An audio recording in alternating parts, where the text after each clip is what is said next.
L'année est 1453. Le monde retient son souffle. Sur les murailles de Constantinople, des soldats épuisés fixent l'horizon. Devant eux se dresse une armée comme ils n'en avaient jamais vu auparavant. Une armée menée par un sultan de 19 ans, Mehmed II, connu dans l'histoire comme Mehmed le Conquérant. Les canons tonnent. Le sol tremble. Et en quelques semaines seulement, la puissante capitale byzantine s'effondre sous la tempête implacable de la machine de guerre ottomane. Mais cette histoire ne parle pas de canons, ni de murailles en ruine, ni même de rois et de sultans. Elle parle de ce qui est venu après, de ce qui est arrivé aux captifs, et de la manière dont, au cœur de l'Empire ottoman, la survie pouvait devenir une punition en soi. Lorsque Constantinople est tombée, des milliers furent faits prisonniers. Hommes, femmes, enfants, arrachés à leur foyer, traînés dans des rues jonchées de cendres de flammes. Pour les hommes, l'avenir était brutal mais simple. Ils seraient vendus comme esclaves, enchaînés aux galères ou envoyés dans des champs lointains jusqu'à ce que leur corps se brise. Mais pour les femmes, l'histoire prit une tournure encore plus sombre. Car beaucoup ne furent pas envoyés aux champs ni au marché. Elles furent conduites dans les palais, dans le monde du harem ottoman. Et si le mot harem évoque souvent des images de soieries, de coussins et de luxe, la vérité était bien plus sinistre. Ce n'était pas un paradis. C'était une cage dorée. À l'intérieur du palais de Topkapi, à Istanbul, le harem était à la fois l'endroit le plus secret et le plus dangereux de l'Empire. Aux yeux des étrangers, il ressemblait à un paradis de beauté, d'élégance et de pouvoir. Mais pour les femmes qui y étaient enfermées, ces murs se refermaient comme une prison. Toutes avaient été prises de force. Certaines étaient des filles de nobles, d'autres de simples paysannes enlevées lors de razzias. Toutes furent dépouillées de leur nom, de leur langue, de leur passé. Dans le harem, elles recevaient une nouvelle identité. Et leur seul but? Servir le sultan. Mais il ne s'agissait pas seulement de désir. C'était une question de contrôle. Le harem était une arme politique autant qu'un instrument personnel. Imaginez une jeune fille arrachée à son foyer, traînée à travers les continents et présentée devant les officiers du palais. Son apparence était jugée, son corps inspecté, sa vie entière évaluée non selon sa volonté, mais selon sa beauté. Plus elle était belle, plus son destin devenait dangereux. Car la beauté n'était pas une protection. C'était une malédiction. Si elle attirait l'œil du sultan, elle pouvait être élevée au luxe, vêtements de soie, mais raffinés, chambres somptueuses. Mais à un prix terrible. Elle lui appartenait. Sa vie ne lui appartenait plus. Chaque geste, chaque regard, chaque murmure pouvait décider si elle s'élevait ou disparaissait. Le harem n'était pas une sororité. C'était un champ de bataille. Les femmes rivalisaient férocement pour attirer l'attention du sultan, sachant que la faveur signifiait survie, richesse et pouvoir. Mais l'envie était un poison. Un sourire pouvait cacher un poignard dans l'ombre. Les chroniques regorgent de récits de femmes empoisonnées, étranglées ou discrètement effacées, toujours à l'intérieur des murs du palais. Et lorsqu'un soupçon apparaissait, la punition était rapide et impitoyable. Accusée de trahison ou même d'indifférence, une femme pouvait être exécutée avec un cordon de soie, sa vie étouffée en silence, sans qu'une seule goutte de sang royal ne soit versée. Le harem n'était pas seulement une prison. C'était un théâtre de peur. Certaines se transformaient leur survie en influence. Une concubine favorisée pouvait atteindre des sommets extraordinaires, parfois jusqu'à devenir la mère d'un futur sultan. Mais le pouvoir au harem était fragile. Il reposait sur les caprices des hommes, sur la fine frontière entre désir et soupçon. Un jour, vous dîniez dans l'or. Le lendemain, vous pouviez être traîné dans l'ombre et disparaître à jamais. Voilà la vérité brutale. Chaque sourire du sultan pouvait être à la fois une bénédiction et une malédiction. Et plus une femme montait haut, plus sa chute était terrible si elle trébuchait. Pour le monde extérieur, le harem brillait de mystère. Des histoires de beauté, de luxe et de plaisirs exotiques nourrissaient l'imagination des voyageurs. Mais les femmes qui y vivaient connaissaient la vérité. Derrière les rideaux de soie, derrière les paravents dorés, l'air était lourd de murmures et de chaînes. La survie n'était pas synonyme de liberté. Elle signifiait soumission. Un jeu aux règles changeantes, impossible à gagner. Et pour chaque femme qui atteignait la gloire, 100 autres disparaissaient dans le silence. La chute de Constantinople n'était que le début. L'Empire allait s'étendre, engloutissant royaumes et vies arrachées à leur foyer. Et plus il grandissait, plus le harem gonflait. Ce n'était plus seulement un lieu de beauté. C'était un coffre rempli de vies volées. Chaque femme portait le poids d'un monde perdu, d'un passé inaccessible. Chacune était une prisonnière dans un paradis empoisonné. Mais voici la vérité la plus terrifiante. Le harem n'était pas le seul destin des femmes capturées par les Ottomans. Au-delà des murs du palais, dans les villages, les camps, sur les champs de bataille, des châtiments bien plus cruels les attendaient. Dans la prochaine partie, vous découvrirez les punitions brutales et les réalités terrifiantes réservées aux femmes qui osaient résister. Là où la mort n'était pas le pire sort, et où la survie pouvait devenir un cauchemar sans fin. Imaginez l'horreur d'être mené sur une place bondée, dépouillé de toute dignité, tandis que marchands et nobles tournaient autour comme des prédateurs. Les marchés d'esclaves du monde ottoman étaient de véritables théâtres de cruauté. La beauté d'une fille pouvait augmenter sa valeur, mais aussi sceller son malheur. Plus le prix montait, plus les attentes devenaient terribles. Les acheteurs examinaient les captives comme du bétail, dents vérifiées, peau touchée, corps inspecté. Chaque enchère n'était pas une chance de liberté, mais un simple transfert de chaîne. Et tandis que les hommes étaient envoyés aux travaux forcés, les femmes devenaient des marchandises de plaisir ou des pions dans les jeux politiques. Certaines femmes se défendaient. Elles griffaient, criaient, luttaient contre chaque geste. Mais la résistance avait un prix. Les châtiments n'étaient pas seulement destinés à blesser. Ils étaient faits pour donner l'exemple. Une captive rebelle pouvait être battue devant les autres jusqu'à ce que ses cris déchirent le silence du marché. D'autres voyaient leurs cheveux coupés, un signe d'humiliation qui les marquait à jamais. Et le pire des châtiments était l'humiliation publique. Traîné dans les rues, exhibé devant des étrangers, tourné en dérision jusqu'à ce que ses propres souvenirs de dignité s'effondrent. La leçon était claire. Défie-nous, et nous t'arracherons plus que ta liberté. Celle choisie pour le palais pouvait sembler chanceuse aux yeux des étrangers. Mais derrière les ports ornés de bijoux du Topkapi, le harem devenait un champ de bataille silencieux. Chaque pas résonnait de tension. Chaque murmure cachait une menace. Le sourire d'une concubine pouvait être le masque d'une rivale. La révérence d'une servante pouvait dissimuler une trahison. Et les punitions à l'intérieur étaient impitoyables. Les femmes accusées de complot ou de trahison étaient souvent étranglées avec des cordons de soie, des morses en sang, qui ne laissaient aucune trace sur le marbre. D'autres étaient noyées discrètement, leurs noms effacés avant même que leurs corps ne disparaissent dans l'oubli. Dans le palais, la mort n'était pas un spectacle.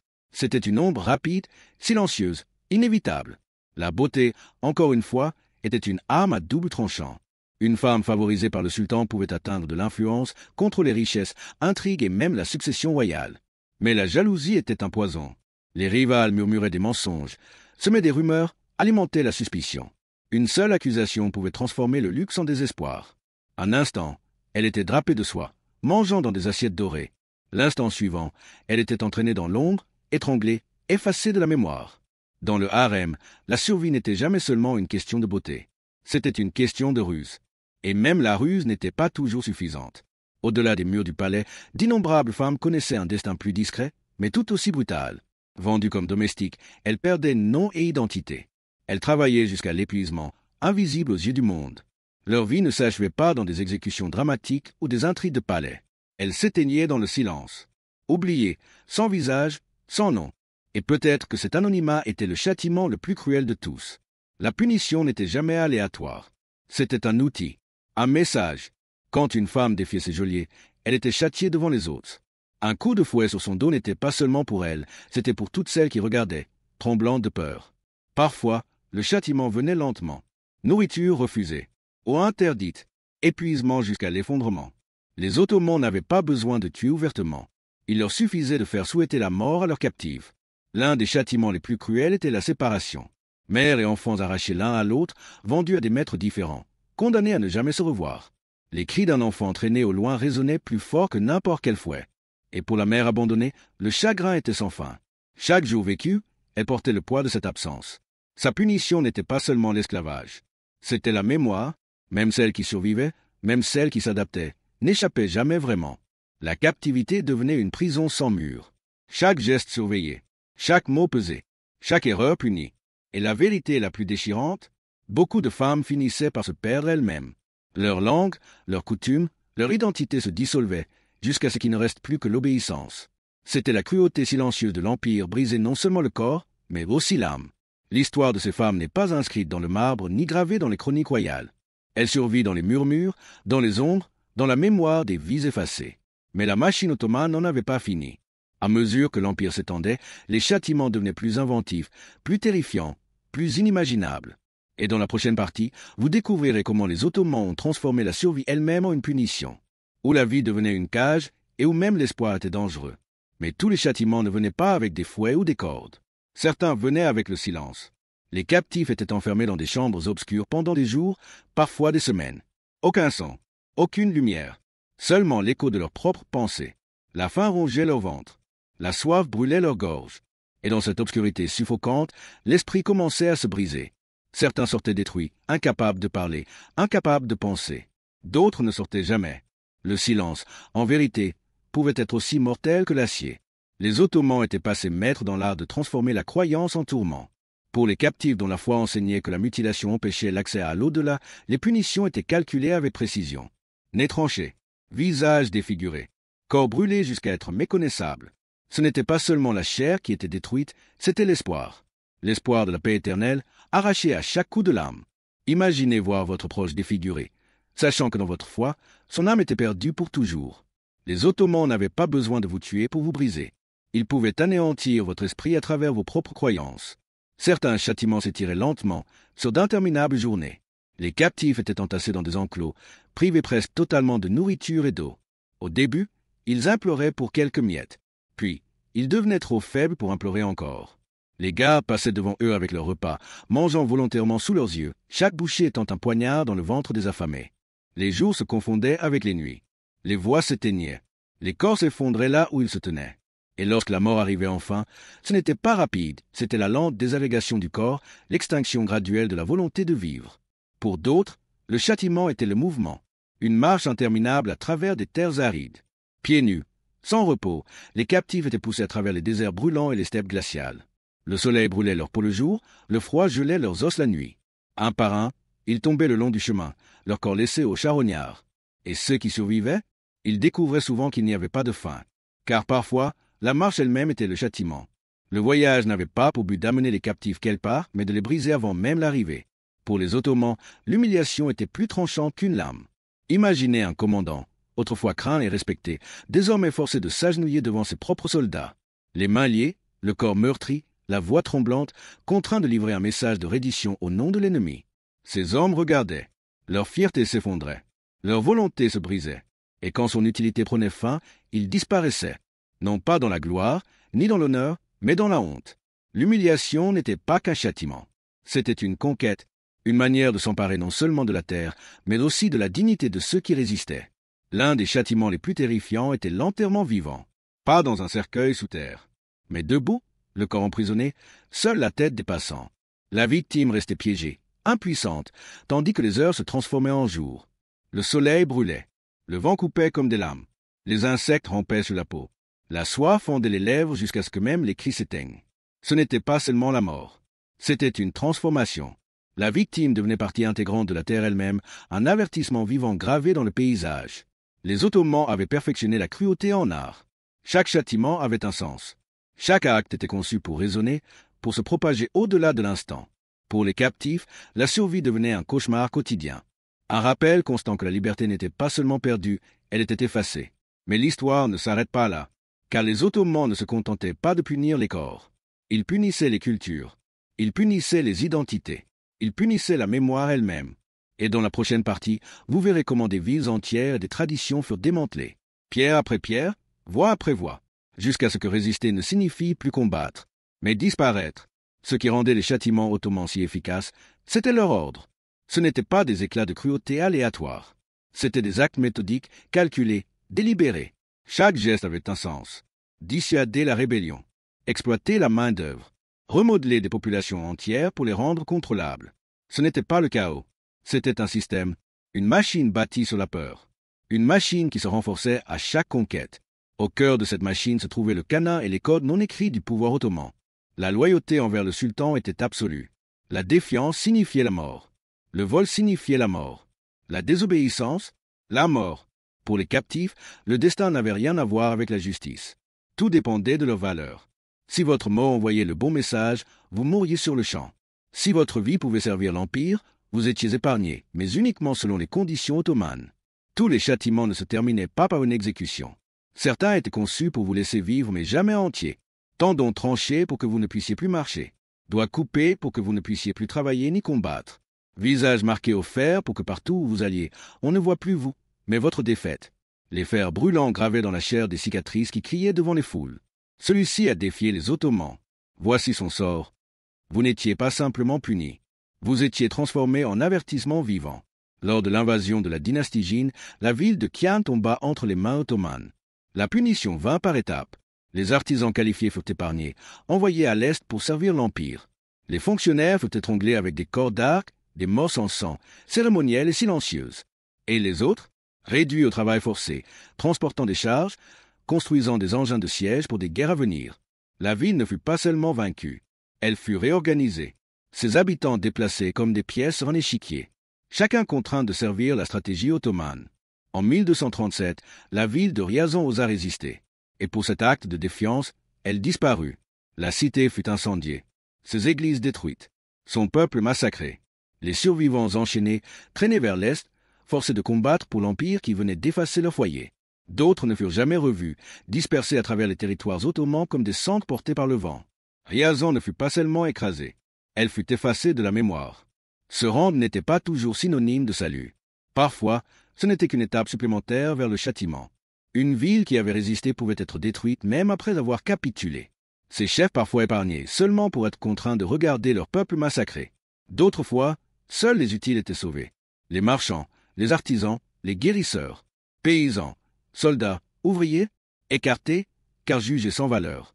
Pour les Ottomans, la survie n'était pas une grâce. C'était une transaction. Lorsqu'un noble ou un fonctionnaire était exécuté, ce n'était jamais désordonné. C'était un rituel.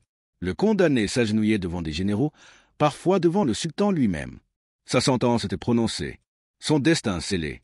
Une corde de soie tirée jusqu'à l'étouffement, une poutre écrasante abaissée, une couverture de feutre pressée contre sa bouche jusqu'au silence. Pas une goutte de sang, pas de chaos, seulement de la discipline, seulement du contrôle. Même la mort devenait un théâtre. Des populations entières étaient déplacées, dispersées comme des graines sur des terres étrangères. Des familles arrachées, des enfants envoyés vers l'Est, élevés dans des langues et des coutumes inconnues. Des villages vidés, réinstallés sous le commandement ottoman. Pour ceux qui étaient emmenés, il n'y avait pas de retour. Leur patrie était perdue. Leurs enfants ne connaîtraient jamais le monde de leurs ancêtres.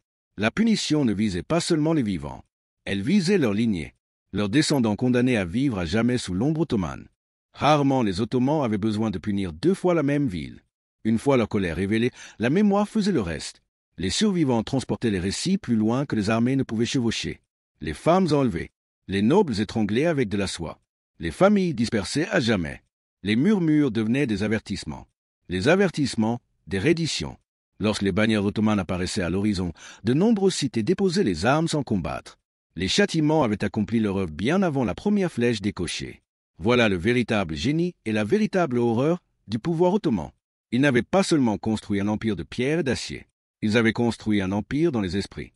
Chaque exécution, chaque humiliation, chaque cicatrice était conçue pour résonner au-delà des frontières. Un village incendié en Anatolie semait la peur en Grèce. Un captif mutilé dans les Balkans signifiait la reddition en Hongrie.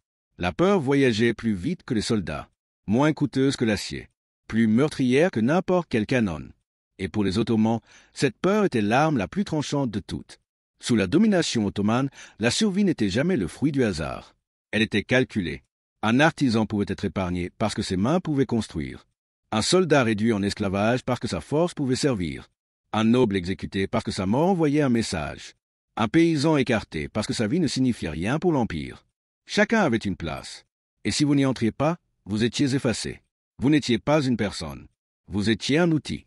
Et lorsqu'un outil se brisait, on le jetait. Des siècles plus tard, leur punition résonne encore dans les chroniques et les légendes. Les scribes européens parlaient de rivières de sang, de captifs marqués au fer, de cadavres catapultés dans des cités assiégées. Certaines histoires furent-elles exagérées? Peut-être, mais cela n'avait aucune importance. La vérité était déjà assez terrifiante, et la peur se nourrit des récits. De cette manière, les Ottomans n'ont pas seulement puni les corps. Ils ont puni la mémoire elle-même. Ils ont gravé leur terreur dans l'histoire, s'assurant que leur réputation précède toujours leurs armées. Pour ceux qui l'ont vécu, survivre n'était qu'un mot creux. Les soldats capturés devenaient une main-d'œuvre jetable. Les artisans, des esclaves enchaînés. Les enfants, des soldats dans des armées étrangères. Les femmes, des épouses dans des cages dorées. Les communautés furent dispersées. Les langues s'effacèrent. Les traditions furent réduites au silence. Des générations entières grandirent sans jamais connaître le monde qui avait existé avant la conquête ottomane. C'était un châtiment qui dépassait la chair. Un châtiment de l'esprit, de la mémoire, de l'identité elle-même. La vérité la plus terrifiante à propos des châtiments ottomans n'était pas leur cruauté. C'était leur objectif. Chaque humiliation, chaque mutilation, chaque exécution. Tout était délibéré. Ce n'était pas de la rage. Ce n'était pas du chaos. C'était de l'ordre, un système froid, calculé, où la souffrance était planifiée aussi méticuleusement que la stratégie militaire. Les Ottomans n'avaient pas besoin de tuer tout le monde. Ils avaient seulement besoin que suffisamment de gens regardent. À la fin du XVe siècle, l'Empire s'étendait plus loin que tout autre avant lui. Mais sa véritable force ne résidait pas seulement dans ses armées. Elle résidait dans le silence qui suivait. Le silence des villes trop effrayées pour résister. Le silence des captifs trop brisés pour parler. Le silence des générations qui se souvenaient de ce qui arrivait à ceux qui osaient défier. L'ombre du sultan s'étendait à travers les continents. Non pas à cause du nombre de morts, mais à cause du nombre de ceux qui choisirent de ne pas se battre. Pour les femmes emmenées dans les harems, pour les hommes réduits au labeur, pour les enfants arrachés à leur foyer. La survie ne signifiait plus la liberté. Elle signifiait l'obéissance. Elle signifiait le silence. Elle signifiait vivre une vie qui ne vous appartenait plus. Votre corps vivait, mais votre liberté mourait. Vos enfants grandissaient en parlant une langue étrangère. Votre culture se réduisait en poussière. La survie n'était pas une victoire. C'était une destruction plus lente. Et même lorsque l'Empire ottoman s'effondra, la peur ne mourut pas. Les récits restèrent. Les histoires d'étranglement à la corde de soie. De nobles humiliés en public. De femmes piégées dans des palais qui brillaient comme des prisons. La frontière entre l'histoire et le cauchemar s'effaçait parce que les deux se confondaient. Les châtiments ottomans n'étaient pas seulement liés à l'instant. Ils étaient faits pour résonner. Un écho qui traversait les générations. Un écho qui nous glace encore aujourd'hui. La vérité brutale est celle-ci. Être capturé par les Ottomans ne signifiait jamais retrouver sa vie. Cela signifiait entrer dans un système conçu pour vous utiliser, vous briser ou vous effacer. Et le plus terrifiant, c'est qu'ils n'avaient pas toujours besoin de vous tuer. Parfois, le plus grand châtiment, c'était de vous laisser vivre.